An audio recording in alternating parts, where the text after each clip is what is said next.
All-Star Game po tayo para sa araw na ito. The Crunch Time Basketball po, at ating titingnan ang highlights ng bawat player sa All-Star Game 2024. What a nice pass mula kay Shai Gilgeous-Alexander para kay Durant for a reverse layup. Easy drive naman para sa play na ito na bahagyang nagpainit sa laro.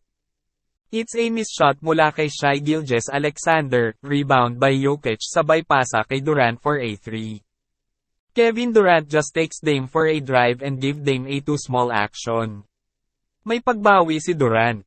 Kevin Durant, naglalaro lamang ng 25 minutes, with 5 rebounds, 5 assists at may 18 points. Sa 3-point area kadalasan nakukuha ni Durant ang kanyang points. Palagi siyang nabibigyan kasi ng bola kasi hindi gaano kahigpit ang depensa sa All-Star Game. Kagaya na lang nitong behind the back pass ni Stephen Curry sa kanya. Hindi na talaga hinabol ni Giannis ang shot ni Durant.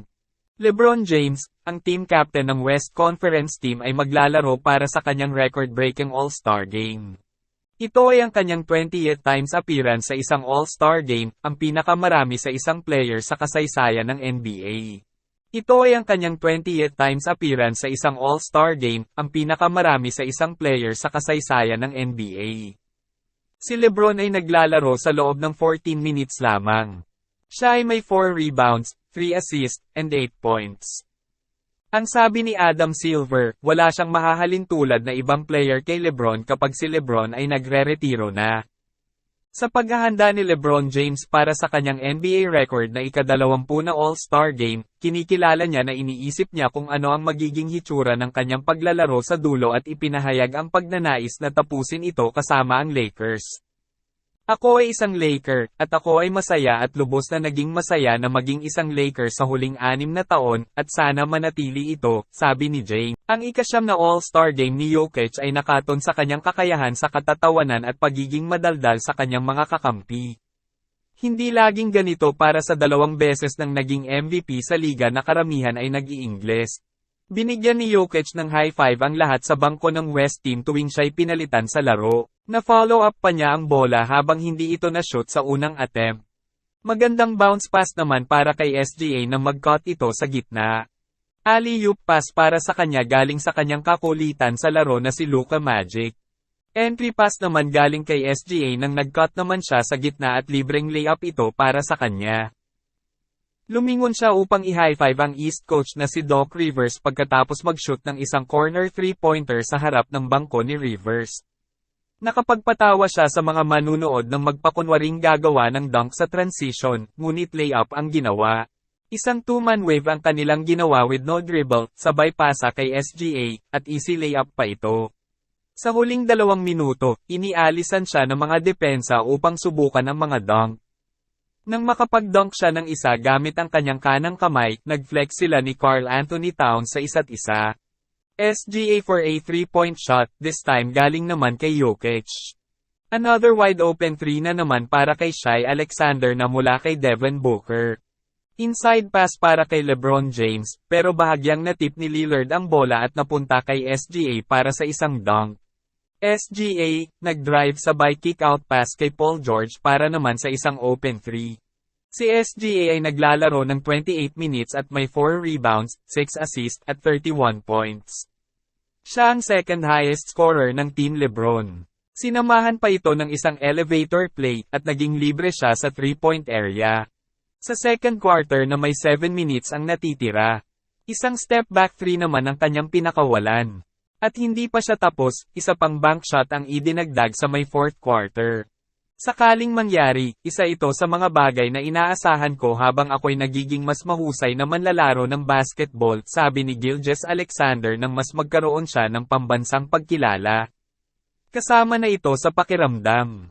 Masaya ito. Ito ang mga bagay na pinapangarap ko. Matagal ko nang pinapangarap ang sandaling ito, ang punto ng aking karera, alam ko kung ano ang kasama nito. Si Kat ay nagtala ng 50 points na bihirang performance sa All-Star Game. Kinuha ni Karl Anthony Towns ang 25% ng mga shot ng kanyang koponan at nakapagtala ng halos 27% ng mga puntos ng kanyang koponan habang siya ay naging ika-4 na manlalaro sa kasaysayan ng NBA na nakapagtala ng 50 points sa All-Star Game.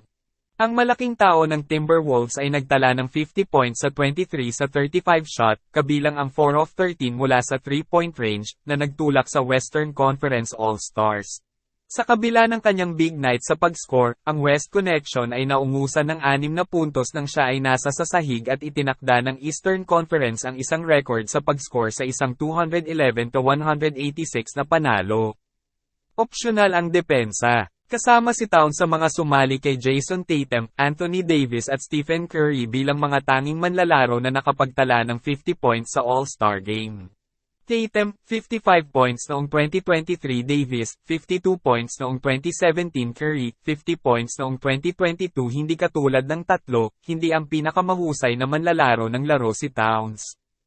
Ang parangal na iyon ay napunta kay Bucks star guard Damian Lillard, na nanguna sa East na may 39 points.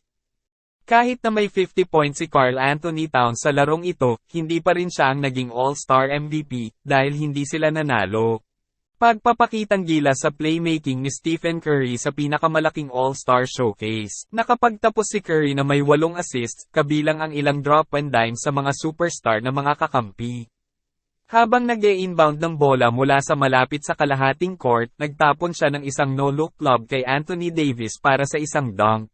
Sa ikatlong quarter, nakipag-ugnayan si Curry sa kanyang dating kakampi sa Warriors, si Kevin Durant, gamit ang behind-the-back pass para sa isang 3-pointer.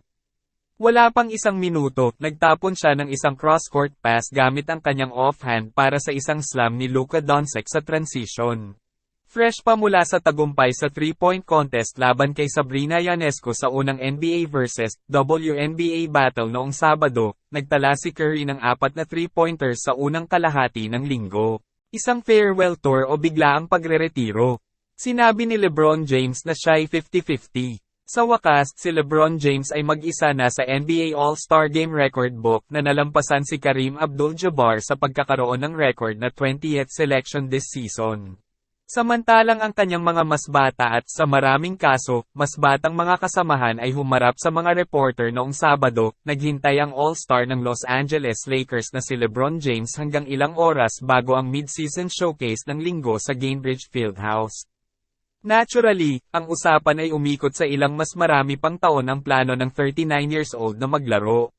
Unang nagpahiwatig si James sa posibilidad ng pagreretiro matapos na ang Lakers ay talunin ng Denver Nuggets sa Western Conference Finals noong Mayo, ngunit bumalik siya para sa kanyang ika-21 na season at may average na 24.8 points, 7.2 rebounds at 7.8 assists habang pinanatili ang Los Angeles sa larawan ng playoffs.